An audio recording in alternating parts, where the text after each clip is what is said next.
बच्चों, let's read the question here. Assertion region based question is given. Assertion is total power dissipated by three identical bulb of rating 60 watt, 220 volt in a given network is 180 watt. Reason is heat dissipated by resistance is directly proportional to square of current passes through it. Here we have given four options. A, both A and R are true and R is the correct explanation of A.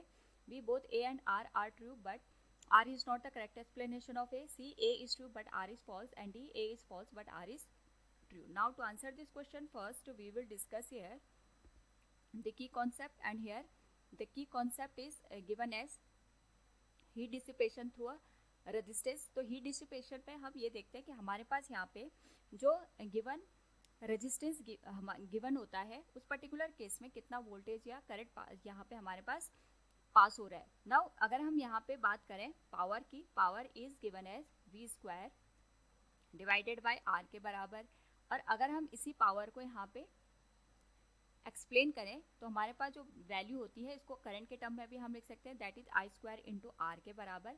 और यहाँ पे अगर हम बात करें heat dissipation की, तो heat dissipation में एक तरीके से एनर्जी को हम कैलकुलेट करते हैं, that is power into time. तो जब भी हम यहाँ पे हीट को कैलकुलेट करेंगे तो हम पावर को टाइम से मल्टीप्लाई कर देंगे.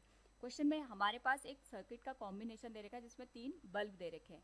तीनों बल्ब आइडेंटिकल है. आइडेंटिकल होने का मतलब ये हो गया तीनों का जो रेजिस्टेंस है वो सेम आएगा.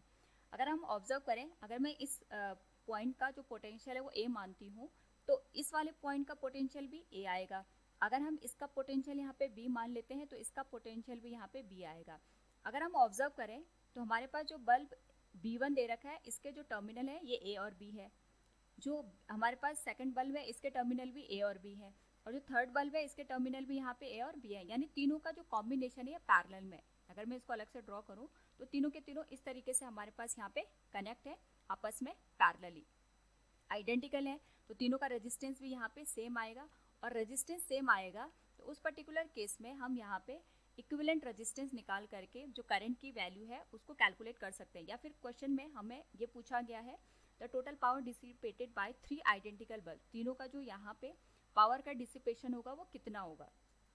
तो हम यहाँ पे जो टोटल पावर है इसको इस तरीके से भी कैलकुलेट कर सकते हैं क्योंकि पोटेंशियल सेम है. तो this will be given as V square, resistance आ जाएगा आर इक्विवेलेंट के बराबर. क्योंकि तीनों रेजिस्टेंस सेम है तो हमारे पास जो इक्विवेलेंट रेजिस्टेंस बनेगा that will be R by 3.